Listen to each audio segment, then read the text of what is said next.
Shifting focus to the broader African market. Now, African governments are plagued with high borrowing costs while also battling high debt levels.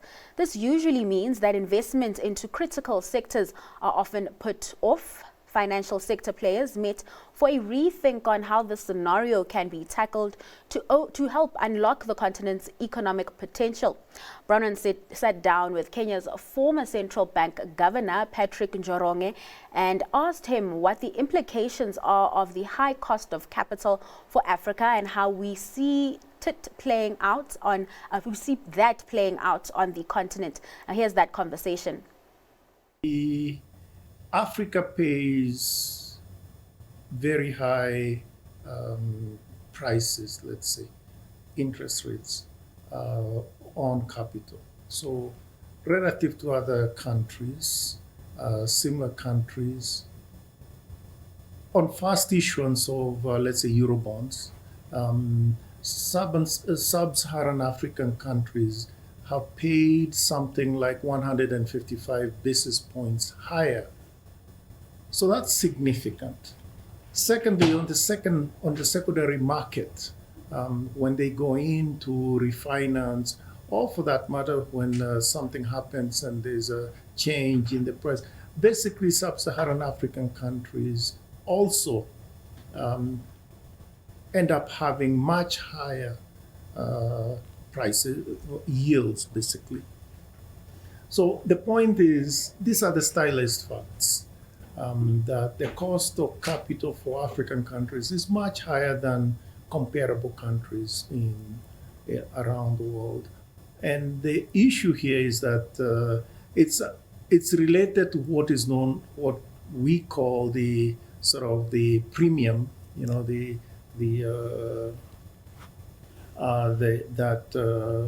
maybe investors and bankers want to apply to our country. The point is that there is very little tangible reason to have that premium, which is the one, in a sense, that you could say leads to the high cost of capital.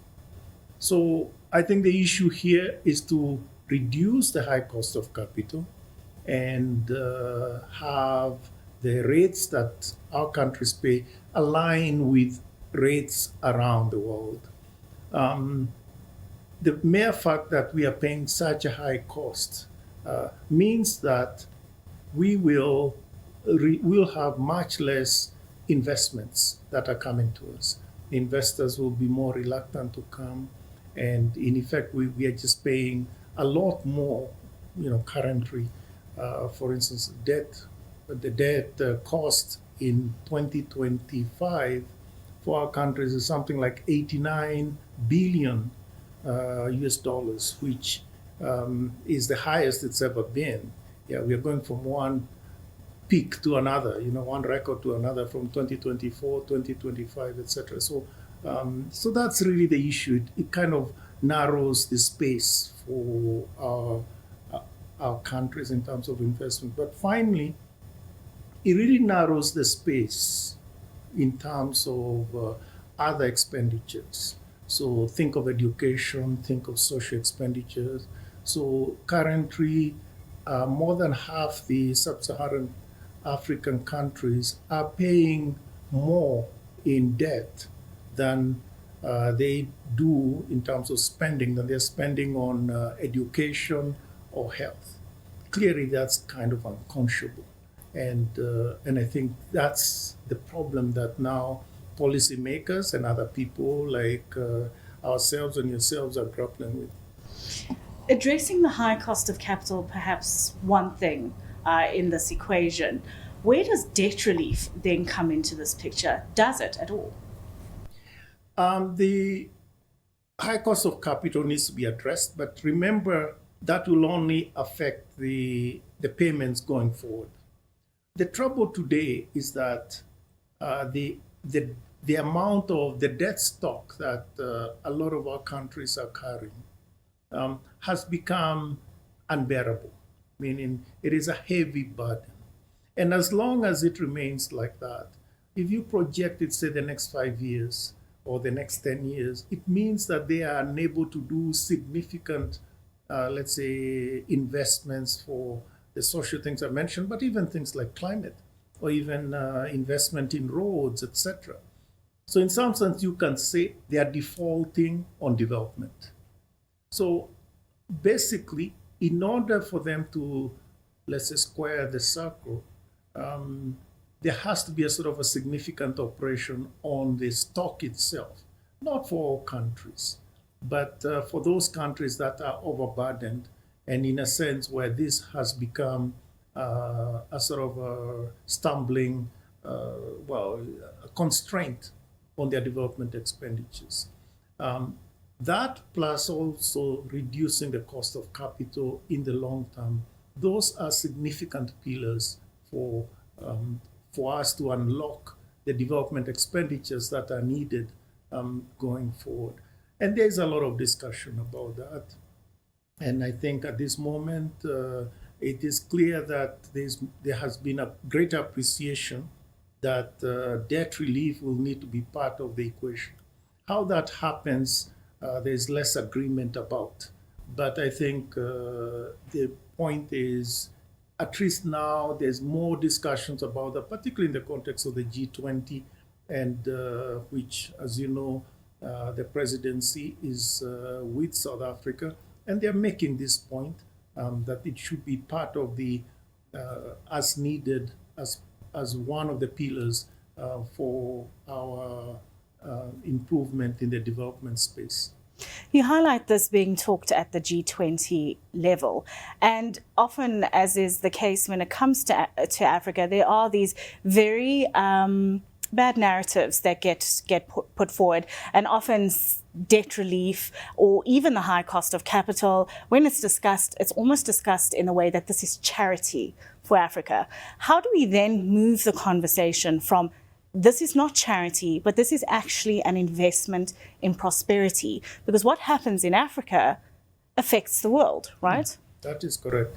So I think you're right. The narratives, the bad narratives, are put forward often by people who are not interested in moving forward with debt relief.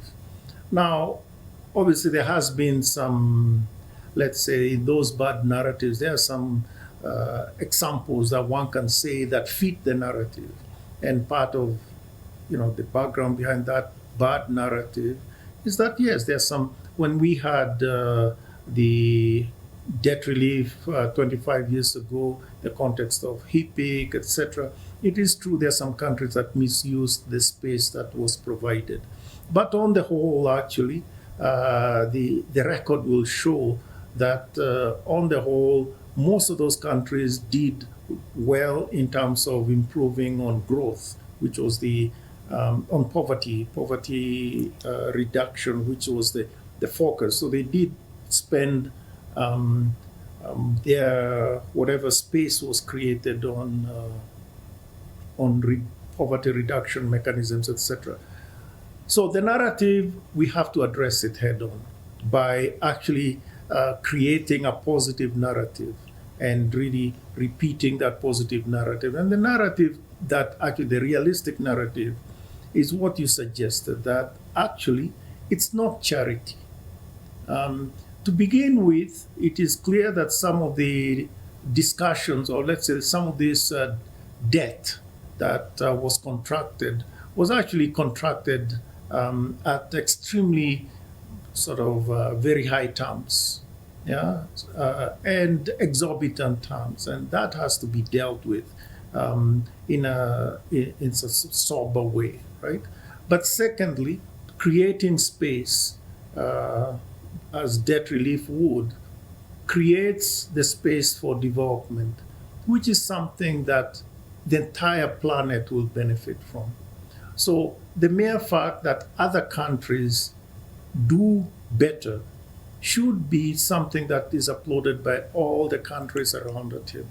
So in some sense, these collaborative outcomes and outcomes that really benefit others, that is something, the externality from that is something that I think we need to look at significantly. Thirdly, Africa, as we look forward, the world is becoming African, meaning in 25 years, more than a quarter of the labor force will be in Africa, just looking at the population dynamics.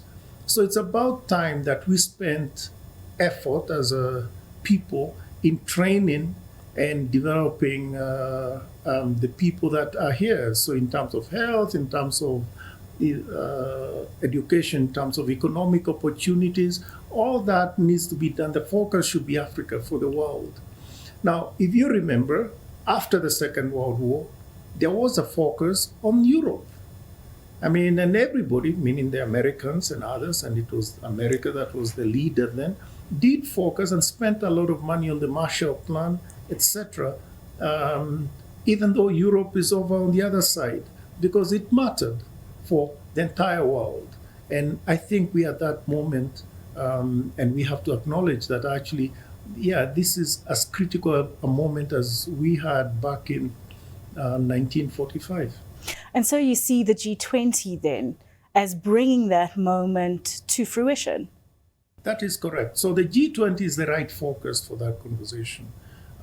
It has the largest economic powers, and also it has those ideas. And frankly, this was where the conversations that started in that mattered, let's say, for the entire world. For instance, after the financial crisis, the great financial crisis, all that, the locus of that conversation was in the G20. And I think this is that. Now, of course, we need to have the borrowers also brought into the conversation.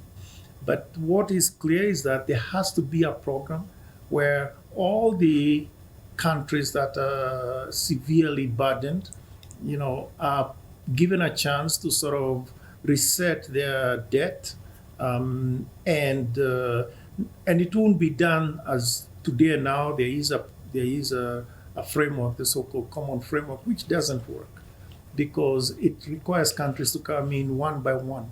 So we need to have all countries sort of done in one sort of one together. fair strategy, Exactly, right? Exactly, that all the countries are put in that satisfy a particular criteria, that they are overburdened, etc. So bringing both the debtors and the creditors in one room is really the way to do it. That was Kenya's former central bank governor, Patrick Njoroge.